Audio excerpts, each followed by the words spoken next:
말씀을 읽었는데요. 로마서는 실제로 이 부분까지가 본론 내용에 해당하고요. 그리고 이 뒤에 나오는 내용부터는 이제 사도 바울이 자신이 여지껏 사역했던 것, 앞으로 어떻게 사역할지 계획, 이런 인사말들을 하고, 그리고 편지 맨 마지막 부분에 안부를 전하는 그런 내용으로 마무리가 됩니다. 우리가 지난주에 14장 내용을 보았는데 14장도 내 주변에 있는 연약한 이웃 성도들, 그들에게 어떻게 행동해야 하는가를 담고 있었고요. 지난주에 보지 않았던 본문, 그리고 오늘 본문까지가 동일하게 주변에 있는 연약한 이웃 성도들에게 행동해야 되는 그런 내용을 담고 있습니다. 바울이 특별히 본론 맨 마지막 부분에서 연약한 이웃 성도들에게 어떻게 행동해야 할지를 세 가지를 권면을 했는데, 첫 번째는 비판하지 말라라는 것이고요. 두 번째는 한 걸음 더 나아가서 그들 앞에 거칠 것을 두지 마라. 그리고 지금 오늘 본문이 이제 마지막 세 번째 내용입니다. 지난주에도 그러했고 또 그전에도 그러했고 오늘도 마찬가지인데 오늘 내용은 특별히 더 그렇습니다. 본질적으로 보면 지난주는 지난주에 보았던 내용과 비슷한 그런 내용입니다. 다만 이런 본문을 이제 설교하려고 하면 설교자한테는 좀 많은 부담이 있습니다. 특별히 저는 좀 더 부담이 되는 것 같습니다. 왜냐하면 이 내용은 글자를 읽으면 누구나 이해할 수 있는 굉장히 쉬운 내용이에요.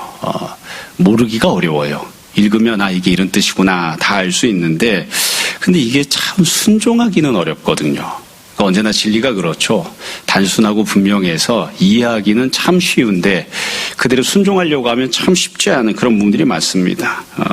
특별히 여기서 나오는 내용은 주변 이웃 성도들에게, 특별히 연약한 성도들에게 선을 행하고 잘 대하라는 그런 내용인데, 이제 설교를 준비하면서 돌아보면 솔직히 이야기하면 지난 일주일 동안 얼마나 짜증을 많이 부렸는지, 얼마나 또 옆에 있는 사람들에게 내가 괴로움을 주었는지, 아침에 일어나서 애들 엄마한테 짜증 부려서 미안하다 하고 10분도 안 돼서 또 짜증을 부리고 이게 생활이었던지라 참 이 과연 잘 적절하게 설교할 수 있을까 싶은 그런 마음이 듭니다. 그러니까 이게 적절한 예는 아니지만 마치 이혼한 목사가 이혼하지 말라고 설교하는 것 같은 그런 비슷한 느낌이 좀 들기도 해요.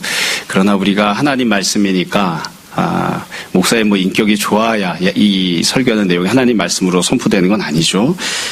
우리가 잘 듣고 우리가 다 훌륭하게 이 말씀대로 순종하고 또 그래서 주님께 칭찬받는 그런 성도들이 될 수 있었으면 좋겠습니다. 이 본문 내용은 13절까지가 사실 동일한 내용을 두 번 반복합니다. 1절부터 6절까지 한 번, 7절부터 13절까지가 한 번인데 오늘은 1절부터 6절까지만 조금 더 살펴보고 7절부터 13절은 오후에 다시 조금 더 살펴보려고 생각하고 있습니다. 먼저 1절, 2절을 보면 바울이 어떻게 권면하고 있는지, 권면하고 명령하는 내용이 아주 간단하게 나옵니다. 1절 이렇게 시작합니다. 믿음이 강한 우리는 마땅히 믿음이 약한 자의 약점을 담당하고, 이게 주어지는 권면과 명령입니다. 이 이야기를 지금 다 풀어서 설명하는 거예요. 그래서 교회 안에 성도들 두 부류로 나누고 있죠. 믿음과 관련해서, 이건 그러니까 재정적인 측면이나 학력이나 사회적 신분이나 이런 거 말고 신앙 수준과 관련해서 두 부류가 있어요.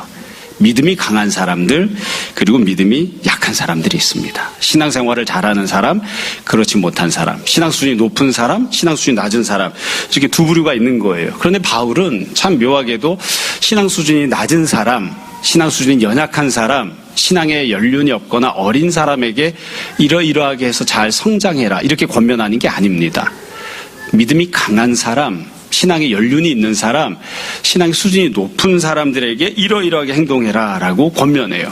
앞부분에서도 그러했고 다른 부분에서도 항상 그렇습니다. 그래서 항상 무언가를 더 갖고 있는 사람이, 특별히 신앙과 관련해서 조금 더 강한 신앙을 갖고 있고 리더십의 자리에 있는 사람들이 어떠한 책임을 져야 하는지, 또 어떻게 행동해야 되는지에 조금 더 주안점을 두고 설명을 하는 거예요. 바울이 권면하는 내용은 아주 간단하죠. 약한 자의 약점을 담당해줘라. 사실 이게 신앙생활 잘하고 있는 사람들 입장에서 놓고 봐도 때때로 분이 나거나 억울하거나 아니면 이게 답답하다 이럴 때가 있습니다. 왜냐하면 약점은 그 사람이 갖고 있잖아요. 신앙이 약한 그 사람이 약점을 갖고 있잖아요. 인생은 어차피 각자 도생인데 그 사람의 약점은 그 사람이 알아서 감당을 해야지. 왜 내가 그 사람의 약점까지 내가 감당을 해줘야 되냐. 이래서 이것 때문에 우라통이 터지거나 아니면 좀 억울해하거나 그럴 수도 있습니다. 근데 바울이 권면하는 것, 또 신앙생활의 기준은 그겁니다. 비록 약점은 그 사람이 갖고 있고 나는 약점이 없어도, 그 사람이 믿음이 약하고 나는 믿음이 강해도 내가 그 사람의 문제를 감당해주고 그 사람의 연약한 부분을 담당해주는 사람이 되어야 된다. 이렇게 권면을 하고 있는 거죠. 그러고 나서 생각해보면 한편으로는 어찌 보면 이게 좀 공평한 그런 권면일 수도 있겠다 싶습니다. 왜냐하면 신앙이라고 하는 것은 다 상대적이어서 내가 생각할 때 내가 신앙이 매우 좋은 것처럼 보여도 항상 나보다 훌륭한 신앙을 갖고 있는 사람도 있고 나보다 연약한 신앙을 갖고 있는 사람도 항상 있습니다. 그러니까 교회 나온 지 석 달 되었다. 교회 나온 지 10년 되었다. 교회 나온 지 30년이 되었다. 그래도 어떤 정도의 연륜과 수준을 갖고 있건 나보다 높은 수준의 사람도 있고 나보다 낮은 수준의 사람도 교회 안에는 항상 있습니다.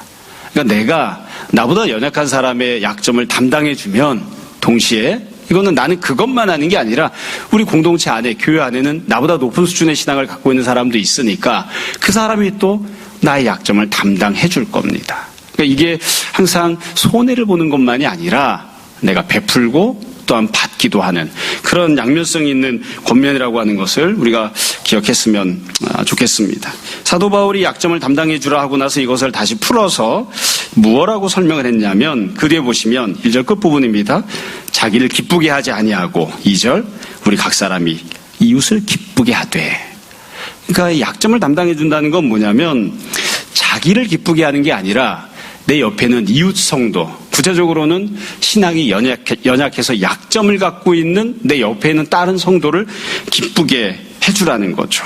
기쁘게 해주라는 겁니다. 여러분, 기쁘게 한다라고 하는 말을 좀 풀어서 이야기하면 쉽게 표현하면 뭐가 될까요? 그냥 네 하고 싶은 대로 하지 말고 네 마음에 쌓여 있는 거 없게끔 나는 그냥 다 했어 이렇게 하지 말고 옆에 있는 사람을 배려하고 옆에 있는 약한 성도를 조금 더 편안하게 해주는 그런 행동, 그런 선택을 하라고 이야기를 하는 거죠.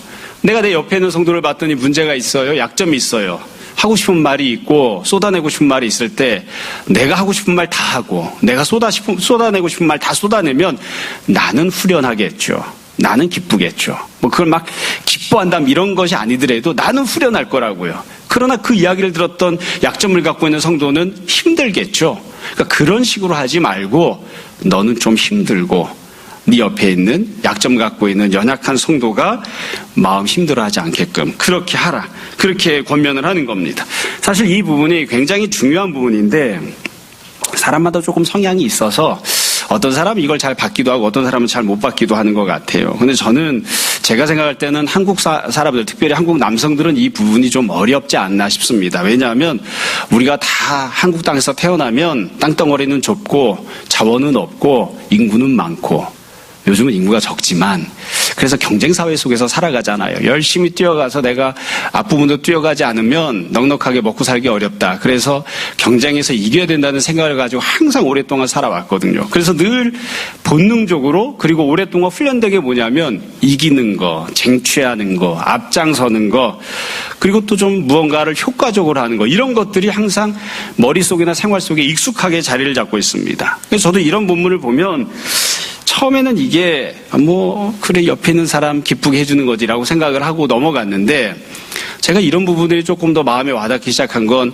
사실 이 교육자 생활을 시작하면서였습니다. 전도사로 갔는데 전도사로 가서 보니까 이 부분이 어떤 뜻인지 먼저 사역하시던 선배 목사님들을 보니까 좀 알겠더라고요. 무슨 말이냐면 자, 신앙이 약한 사람과 신앙이 강한 사람 사이에 어떤 문제가 생겼다고 칩시다. 어떤 어려움이 생겼어요. 갈등이 생겼어요. 그러면 한국 사람들은, 특별히 남성들은 어떻게 생각하냐면 이 문제를 어떻게 해결할 것인가 이렇게 생각합니다. 어떤 방법을 선택하는 것이 이 문제를 효과적으로 가장 효율적으로 해결하는 방법이 되는가 이걸 생각해요. 그래서 저도 그런 측면에서 늘 익숙하게 생각하고 행동을 해왔거든요. 그래서 이 본문을 보면 여러분 잘 보세요. 연약한 사람이 갖고 있는 약점의 문제를 해결해 주라는 게 아니에요. 연약한 성도가 갖고 있는 문제, 그 사람이 잘못했기 때문에 갖고 있는 약점과 문제거든요. 그걸 해결해 주라는 게 아니라 그 사람을 기쁘게 하라는 거예요. 그 사람을 기쁘게 하라는 거. 다르게 쉽게 얘기하면 이렇게 말씀드릴 수 있을 것 같아요. 제가 처음에 전도사 갔던 교회가 강북에 있었던 교회였는데 교회가 문제가 생겨서 제가 처음에 전도사 가고 나서 한 달 만에 담임 목사님이 쫓겨나시고 교회는 양분되어서 성도들 퇴보하는 교회를 떠났습니다. 그러니까 이게 모든 부분이 막 다 문제인 거예요. 너무너무 힘들고 어려워요. 그때 제가 깨달았거든요. 나는 문제가 있는 교회를 감당할 만한 그런 그릇이 못 된다. 평생 어려움 있는 교회는 안 가야 되겠다. 그건 감당할 만한 그런 사람이 감당해야지. 이런 생각을 했었거든요. 근데 그때 이렇게 쭉 보면 현실적으로 어려운 부분이 너무 많은 거예요. 교회가 반토막이 났고 성도들 다 떠나가는 상황이고 그러니까 정말 수많은 갈등, 수많은 어려움, 재정적인 문제 등등등 모든 부분들이 다 어렵습니다. 그래서 교육자들이 모여 앉아서 이렇게 쭉 얘기를 할 때 어떤 문제를 하나 놓고 서로 돌아가면서 어떻게 하면 좋을까 얘기하는 거예요. 제가 보기엔 제가 제일 머리가 좋은 것 같아요.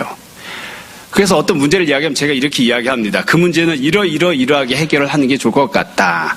그러면 그때 이제 담임 목사님으로 섬기시던 분이, 임시당회장으로 섬기시던 분이 한참 동안 듣고 나서 그 다음에 좀 다른 말씀을 하세요. 다른 말씀을. 저는 그 말씀하시는 게 항상 납득이 안 갔습니다. 그리고 받아들이기가 쉽지 않았어요. 왜냐하면 이미 지금 교회가 문제가 많아서 망할 지경이 되었고 현실적으로 죽을 지경인데 이 상황에서 어떻게 해서든지 문제를 해결하고 손해를 조금이라도 줄이고 어떻게든 버틸 수 있는 방법을 찾아야 되는데 왜 저렇게 빙빙빙빙 돌아가는 비효율적인 방법을 선택할까?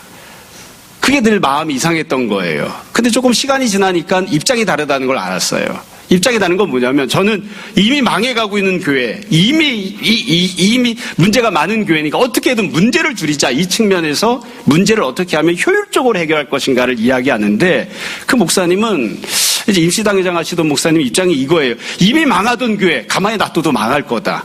성도들이라도 더 크게 상처받지 않게 하자. 사람이 더 크게 상처받지 않게 하자. 그게 초점인 거예요. 이미 재정은 어렵다. 앞으로도 어려울 것 같다. 이거 복구하기 어렵다. 그건 포기한 거예요, 그냥. 그건 주님의 손에 맡겨둔 거예요. 주님의 은혜를 주시면 좋고 안 되면 할 수 없는 것이고 이미 숫자는 줄기 시작했다.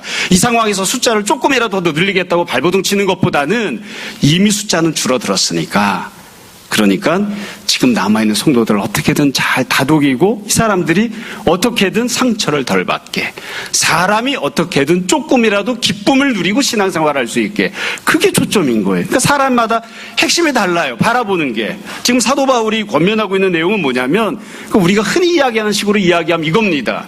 교회 안에 문제가 생겼습니다. 문제가 왜 생겼을까요? 약점을 갖고 있는 사람의 약점 때문에 생긴 겁니다.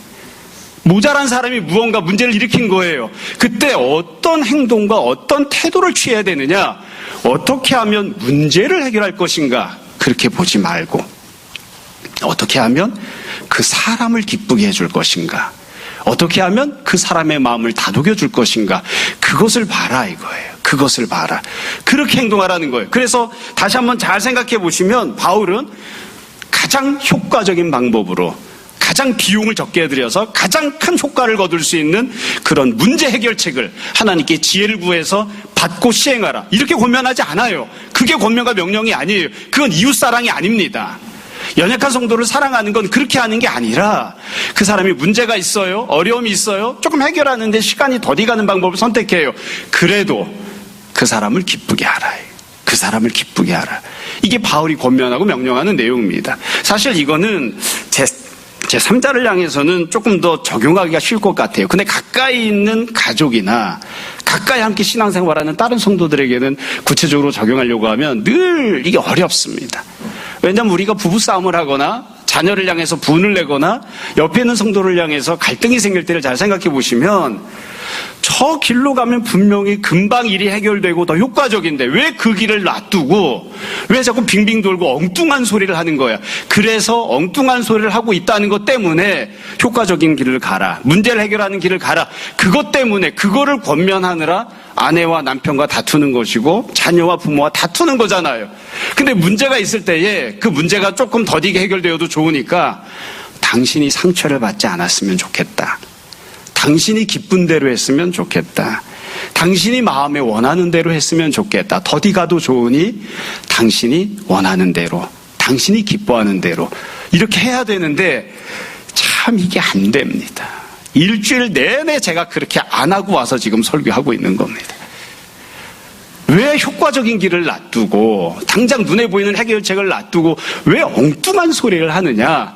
근데 항상 효과적인 문제를 해결하는 방법을 이야기하다 보면 결국에 놓치는 건 사람이죠. 그 사람이 힘들어하는 거예요. 마음에 상처를 받은 거예요. 서운해하는 거예요. 그래서 다음번에 이렇게 안 해야지 하면서도 나중에 뒤돌아서 또 다른 문제가 생기면 또 그렇게 하는. 사도 바울이 지금 권하는 건 그겁니다. 그래서 2절 끝에 보면 이렇게 이야기하죠. 선을 이루고 덕을 세우도록 할지니라. 여러분 이 부분을 이야기할 때 제가 예전에 설교했던 원고를 찾아봤더니 선이란 무엇인가, 덕이란 무엇인가를 막 설명을 해놨어요. 아가토스에 대해서, 아레테스에 대해서 헬라어를 써가면서 막 해놨는데 다 쓸데없는 소리죠. 선을 이루고 덕을 세우라는 건 무슨 말이냐면 효과적으로 문제를 해결하려 하지 말고 무엇이 선한 것인지, 무엇이 덕을 세우는 것인지, 무엇이 그 사람에게 유익한 것인지, 무엇이 그 사람의 마음을 힘들지 않게 만드는 것인지 그것을 잘 생각하고 그렇게 하라는 권면인 겁니다. 사도 바울은 자본주의 원칙을 따라서 돈 조금 드는 방법, 어떻게 하면 가장 효과적으로 효율을 극대화할 수 있는지 그런 이야기를 지금 하고 있는 게 아닌 거예요. 그래서 1절, 2절을 보면 바울이 권면하는 내용을 다르게 표현하면 이렇게 이야기할 수 있습니다. 지난주와 똑같아요. 그 사람을 사랑해 주라는 겁니다. 그 사람이 야기한 문제를 혹은 그 사람이 갖고 있는 어려움을 네가 알고 있는 지식, 경험을 통해서 효과적으로 해결해 주려고 해라. 교회 안에 문제나 어려움이 있으면 어떻게든 잘 덮어나가도록 해라. 이렇게 이야기하고 있는 게 아니라 그 성도를 사랑해 줘라. 그 성도를 사랑해 줘라. 네 옆에 있는 연약한 성도를 허물을 덮어주고 그리고 그 사람을 긍휼히 여겨주고 그 사람을 사랑해줘라. 지금 그렇게 권면하고 있는 겁니다. 그래서 우리가 다 알고 있는 것처럼 지금 이 본문의 핵심 주제는 사랑이에요. 이웃을 사랑하는 것, 성도를 사랑하는 것. 그 성도가 설령 부족해도 말도 안 되는 고집을 부려도 그 성도가 약점이 있어서 그 약점 때문에 어려움과 고통을 만들어내도 그 사람을 사랑해줘라. 지금 그렇게 권면하는 겁니다. 두 번째로 3절부터 4절까지를 보면 이렇게 행동할 때 어떤 기준을 갖고 행동해야 되는지 기준과 원칙에 대해서 사도 바울이 이야기를 합니다. 우리가 본문을 읽지 않아도 다 알 수 있는 기준을 제시하고 있어요. 3절을 보면 이렇게 합니다. 그리스도께서도 자기를 기쁘게 하지 아니하셨다. 이게 사도 바울이 제시하고 있는 기준이에요. 그리스도께서도 자기를 기쁘게 하지 아니하셨다. 기준이 무엇입니까? 예수님이에요.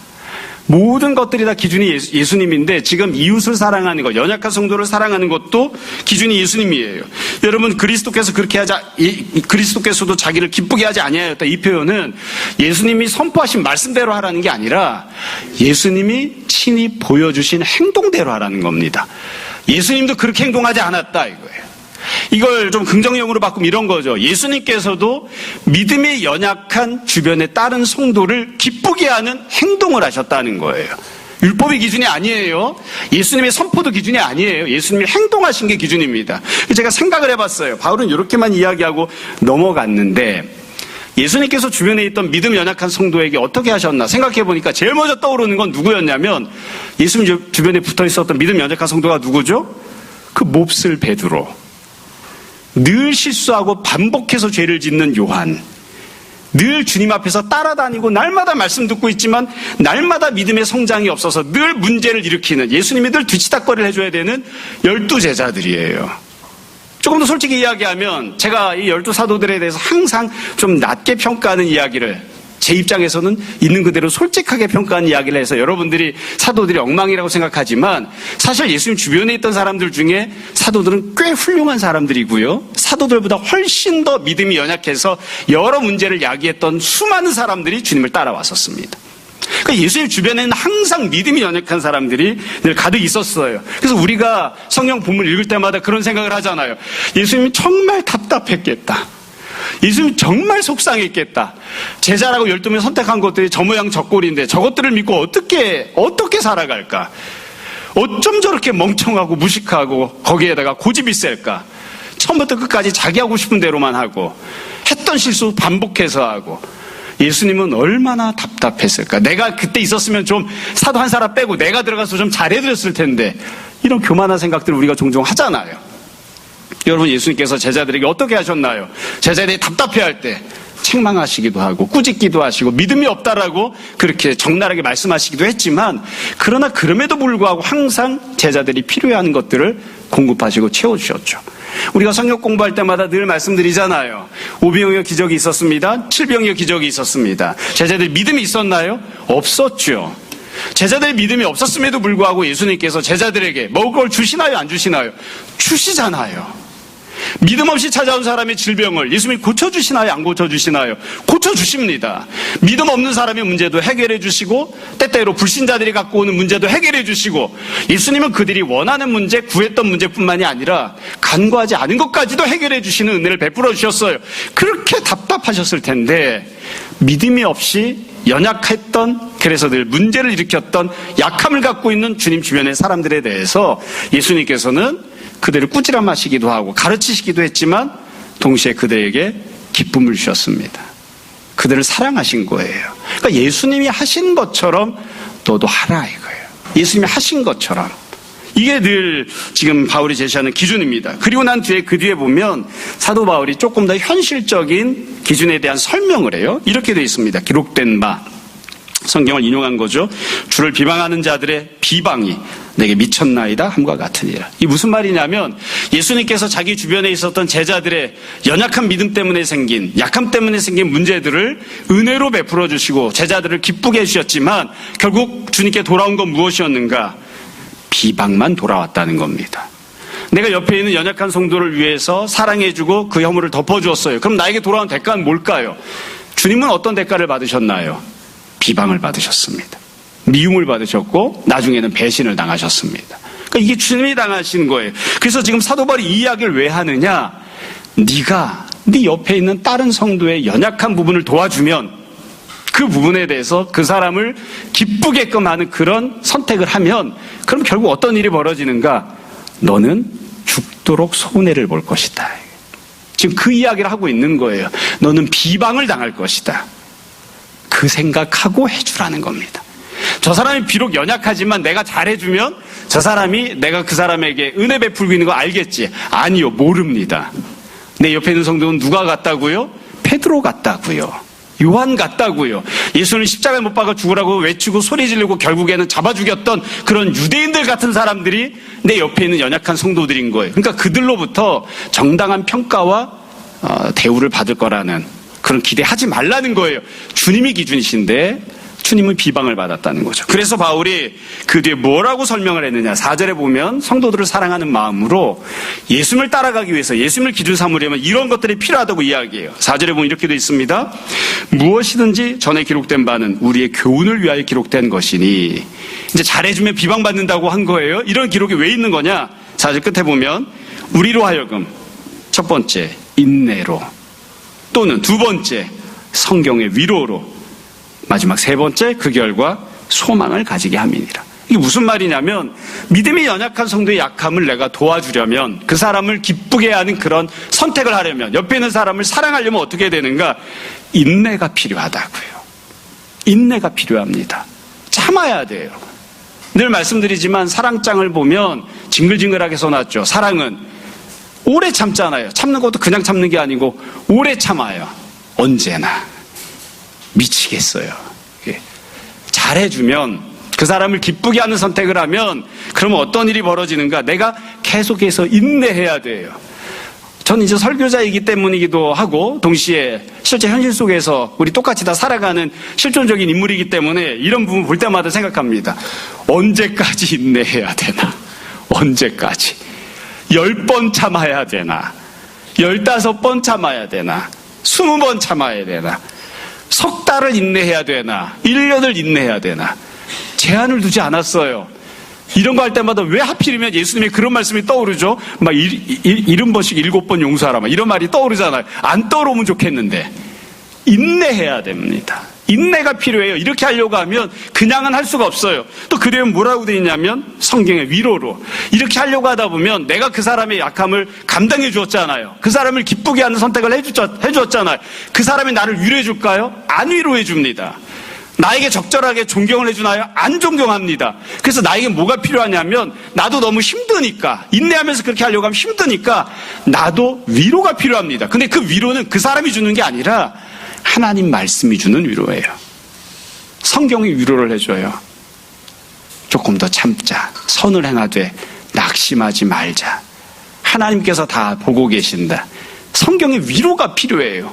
그래서 만약 우리가 이와 같은 삶을 정말로 실천하고 살려고 하면 어떠해야 되는가? 인내해야 되고 나도 위로를 받으며 살아야 됩니다. 그리고 이 두 가지를 합쳐서 인내와 위로를 합치면 소망을 품으라라는 뜻이 됩니다. 그러니까 내가 누군가 옆에 있는 사람을 잘 섬겨줄 때에 연약한 성도를 섬겨주면 그 사람이 짝짝짝 변하고 성장하면 좋은데 그렇지 않기 때문에 인내도 필요하고 나에게 위로도 필요하잖아요. 그럼에도 불구하고 소망을 품고 그 사람을 잘 섬겨주라고 바울이 권면합니다. 이게 예수님이 하신 모습이에요. 예수님이 어떻게 제자들을 섬겨주셨는가? 인내하셨습니다. 인내하셨어요. 이건 뭐 굳이 막 설명 안 해도 되죠. 예수님께서 베드로를 향해서 얼마큼 참아주셨을까요? 70번씩 7번이 아니라 70번씩 70번 참으신 것 같아요. 성경에 기록되어 있는 내용들 중에 복음서에 나와 있는 내용들 중에 베드로가 올곧게 온전하게 믿음을 갖고 행동했던 적이 정말로 손꼽을 만큼 없어요. 다 불신앙으로 행동했던, 예수님 서운하게 만들고 약함을 드러냈던 부분들만 너무너무 많아요. 기록되지 않은 건 훨씬 더 많겠죠. 훨씬 더 많겠죠. 예수님도 인내하시면서 베드로를 대해주셨고, 예수님께서도 하나님께서 주시는 위로를 받기 위해서 밤이 맞도록 기도하시고 새벽마다 기도하시고 하나님 말씀을 듣고 그러면서 제자들을 대하셨고, 그럼에도 불구하고 지금 이들이 나를 향하여 비방하고 심지어 나를 팔아넘기고 배신할 것이지만 그러나 이들이 결국 나를 사랑하고 믿음으로 행하는 자가 될 것이라는 소망을 가지고 또한 제자들을 대하셨습니다. 그러니까 예수님이 그렇게 하셨으니까 너희도 그렇게 하라. 그렇게 지금 권면하는 겁니다. 자, 마지막 세 번째로 5절에 보면, 6절에 보면 사도 바울이 마지막으로 간구하는 그런 내용이 나옵니다. 이 내용은 엄격하게 이야기하면 기도하는 형식은 아니지만 이 내용 자체가 기도하는, 하나님 앞에 은혜를 구하는 내용이에요. 5절에 보면 이렇게 되어 있죠. 이제 인내와 위로의 하나님이. 여러분, 이게 앞에 부분을 신경 써서 읽었으면 이 똑같은 내용을 반복하고 있구나라는 걸 알 수 있습니다. 내가 연약한 성도의 약함을 감당하려면 나에게 무엇이 필요해요? 인내가 필요합니다. 또 나는 위로가 필요합니다. 근데 그 인내와 위로는 나에게서 나오는 것이 아니라 하나님으로부터 주어지는 거예요. 하나님께서 나에게 인내할 힘을 주시고 하나님이 나를 위로하십니다. 그래서 바로 그 하나님, 인내할 수 있게 하시는 하나님, 나를 위로하시는 그 하나님께서 너희로 그리스도 예수를 본받아 서로 뜻이 같게 하여 주사 6절 한 마음과 한 입으로 하나님 곧 우리 주 예수 그리스도의 아버지께 영광을 돌리게 하려 하노라. 이렇게 하게 해달라고 기도하는 거예요. 한 마음 한 입으로, 한 뜻으로, 한 입으로 하나님께 영광을 돌린다는 건 무슨 뜻이냐? 이런 거예요. 나는 이미 믿음이 강하기 때문에 연약한 자의 약함을 보면서도 하나님을 섬기고 하나님 앞에 온전하게 찬양하고 예배드립니다. 근데 믿음이 약한 자는 그렇지 못하잖아요. 아무리 잘해줘도, 아무리 그 사람이 기뻐하는 그런 선택을 하고 돌보고 섬겨주어도 모르잖아요. 지금 당장 변화가 없는 것처럼 보여도, 그래도 결국에 그 사람도 자신의 은혜 받고 있음을 깨닫게 될 것이고 변화받게 되어서 하나님께 영광을 돌린다는 거죠. 제가 이렇게 어리석었는데, 제가 이렇게 오랫동안 저 사람을 힘들게 했는데 그럼에도 저 사람이 나를 섬겨주게 하셔서 제가 이와 같이 믿음을 갖게 되었습니다. 이렇게 성장하게 되었습니다. 하나님 감사합니다 하고 하나님께 영광을 돌리는 자가 되는 거예요. 그래서 결국에는 지금 믿음이 강한 자, 지금 믿음이 연약한 자가 결국에는 나중에는 두 사람 모두 다 하나님께 영광을 돌리는 그런 온전하고 아름다운 그런 모습이 되는 것이죠. 바울이 지금 이야기하고 있는 결론은 아주 간단합니다. 이게 바로 하나님의 영광이다라고 이야기하는 거예요. 도대체 무엇이 하나님께 영광을 돌리는 것인가? 우리가 저 어렸을 때는 학교 가서 공부 1등하면 하나님께 영광이 된다. 또 돈 많이 벌면 하나님께 영광이 된다. 그런 이야기를 했습니다만, 참 그것도 맞기는 하겠죠. 근데 제가 이렇게 좀 반골 기질이 있어가지고 1등하는 놈만 하나님께 영광 돌리면 그러면 한 반이 100명이면 99명은 하나님께 영광 돌릴 방법이 없네. 막 이래가지고 속상해하고 그러기도 했었거든요. 근데 하나님께 영광을 돌린다는 건 도대체 어떻게 하는 것이냐? 내가 내 옆에 있는 연약한 이웃 성도를 잘 섬겨주는, 그 사람을 기쁘게 하는 그와 같은 행동을 해서 그 사람이 마음의 격려를 받고 위로를 받아서 그 사람이 성장해서 하나님을 찬양하는 자가 되는, 그게 바로 하나님께 영광을 돌리는 것입니다. 이게 하나님의 영광이 나타나는 것이에요. 바울이 그와 같은 삶을 살라고, 그런 모습이 되라고 이와 같이 권면합니다. 자, 오늘 본문 내용은 여기까지입니다. 본문 내용이 어렵지 않죠? 처음에 말씀드린 것처럼 내용은 누구나 다 천천히 곱씹어가면서 읽으면 다 이해할 수 있는 쉬운 내용입니다. 다만 이대로 순종하기가 참 쉽지 않아요. 세 부분으로 되어 있죠. 1절, 2절에는 권면하고 명령합니다.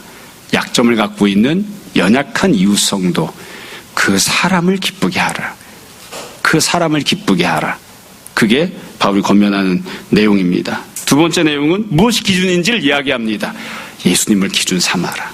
예수님께서 믿음 연약한 제자들을 잘 돌보고 섬겨주시고 또 그들을 기쁘게 하시는 그런 행동들을 하지 않았는가? 그럼에도 불구하고 주님이 비방받으셨고 인내하셨고 하나님의 위로를 구하셨고 그럼에도 불구하고 제자들을 향한 소망을 놓지 않으셨다. 너희도 그와 같은 모습으로 믿음 연약한 성도들을 붙잡아 줘라. 마지막 5절 6절에 보면 간구가 나옵니다. 기도해야 됩니다. 이거 그냥 안 됩니다. 예수님을 기준 삼는다는 것은 죽도록 힘들다는 뜻이거든요. 그러니까 기도해야 됩니다. 이렇게 감당해야 되는 나도 기도하고 그 사람이 그렇게 감당할 수 있는 사람 되게 해달라고 옆에 있는 사람들도 기도하고, 사도 바울이 로마 성도들을 위해서 기도하는 것처럼 우리도 내 옆에 있는 다른 성도를 향해 저 사람이 또 다른 성도와의 관계에서 이렇게 훌륭한 성숙한 주님이 기뻐하시는 제자의 모습 갖게 해달라고 그렇게 우리가 기도해 주는 사람이 또 되어야 하는 것이죠. 자, 오늘 말씀과 관련해서 정돈하면서 한 두세 가지 다시 말씀드리고 오늘 설교 말씀을 마무리하려고 합니다.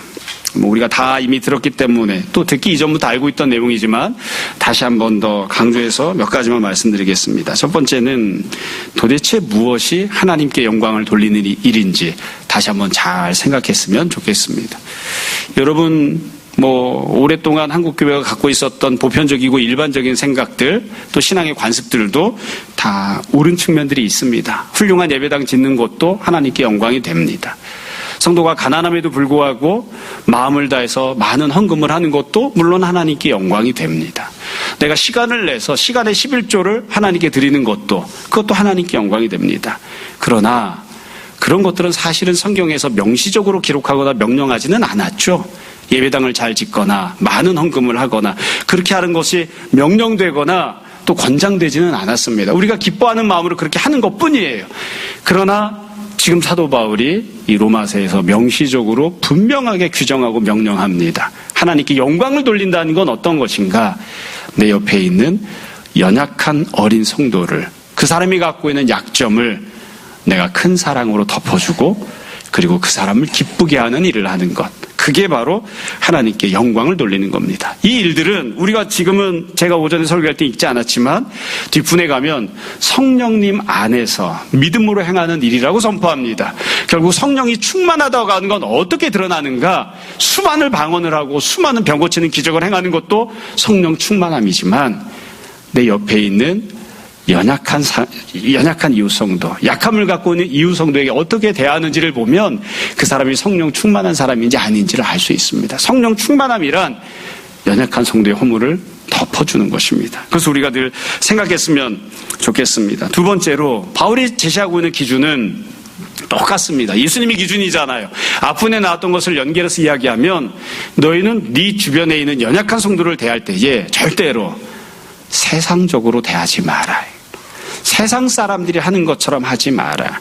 문제를 해결하는 방식이건 그 사람을 대하는 태도건 세상에서 상식적이라고 이야기하고 세상 많은 사람들이 그거 별 문제 없는 행동 같은데 그거 따라서 하지 말라는 거예요. 세상적인 기준 따르지 말고 예수님을 기준 삼아서 예수님이 어떻게 행동하셨는지를 잘 생각하고 그렇게 하라는 거예요. 이걸 늘 언제나 기억하고 우리가 순종하려고 노력했으면 좋겠습니다. 세 번째로, 바울은 지금 연약한 성도와 관련해서 처음에 말씀드린 것처럼 세부적으로 세 가지 내용을 이야기했는데 이게 단계를 갖고 있습니다. 처음에는 14장이었죠. 비판하지 마라. 믿음 연약한 자를 비판하지 마라.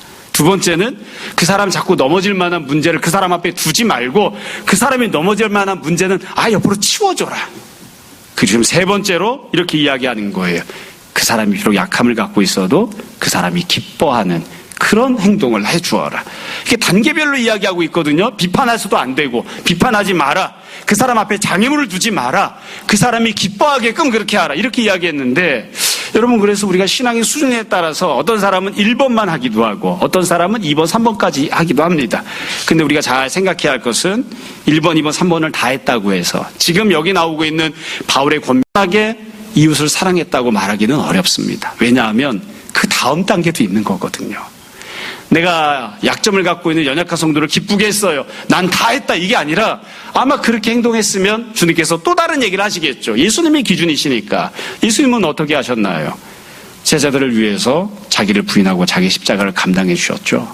그러니까 우리가 첫 번째 단계 수준이면 첫 번째 단계를, 그것을 넘어서서 두 번째면 두 번째를, 세 번째면 세 번째를, 그 다음으로 넘어서면 조금씩 사도 바울이 고백했던 것처럼 그리스도를 표대 삼아서 주님께서 하셨던 그 모습을 우리가 온전히 닮을 때까지 조금씩 이 부분에 있어서도 항상 성장해야 됩니다.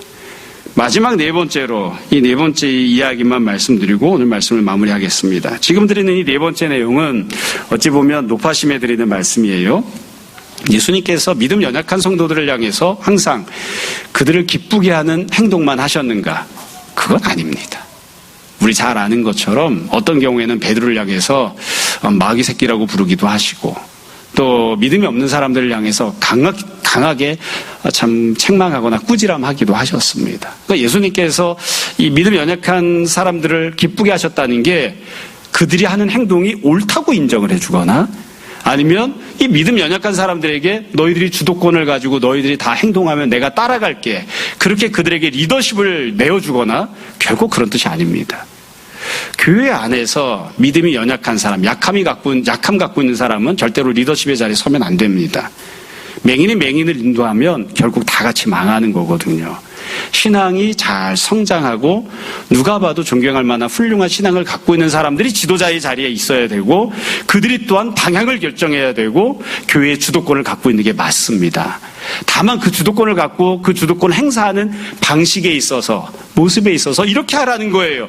내가 믿음 연약한 약함을 갖고 있는 사람들을 배려해 주는 게, 당신이 한 건 다 옳습니다. 당신이 지금 약함을 갖고 그렇게 행동해도 하나님이 당신에게 복을 주실 것입니다. 당신이 계획하는 그거에 다 이루어질 것입니다. 아니에요. 그렇게 해주라는 뜻이 결코 아닙니다.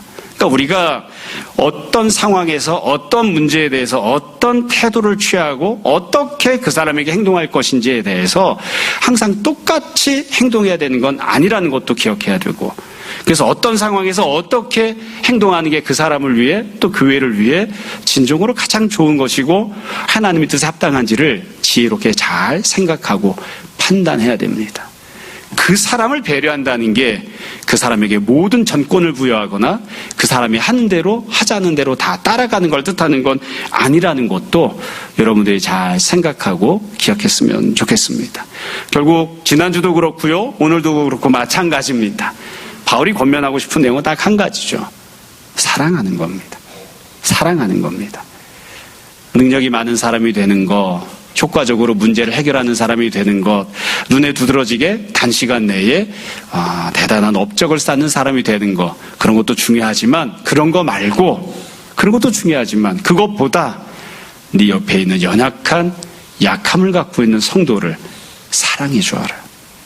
사랑이 허물을 덮어준다고 했으니까 허물을 덮어주고 잘 배려하고 잘 아름답게 훈육하고 가르쳐서 함께 주님께 영광 돌리는 그런 사람들이 되라.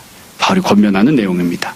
우리가 이 말씀을 잘 듣고 우리 삶 속에 구체적으로 지혜롭게 잘 적용해서 모쪼록 우리의 모든 행함이 주님 앞에서 인정받고 또 우리의 모든 행함이 불신자들 앞에서도 저 사람들은 참으로 예수님 믿는 사람 같아 그렇게 인정받는 귀한 제자들 되었으면 좋겠습니다. 모쪼록 주님께서 우리 모두에게 강한 믿음 허락하시기를 또 흔들리지 않는 소망을 베풀어 주시기를 인내하는 사랑으로 우리를 채워주시기를 주님 이름으로 축원합니다. 잠시 기도하겠습니다. 오늘 말씀을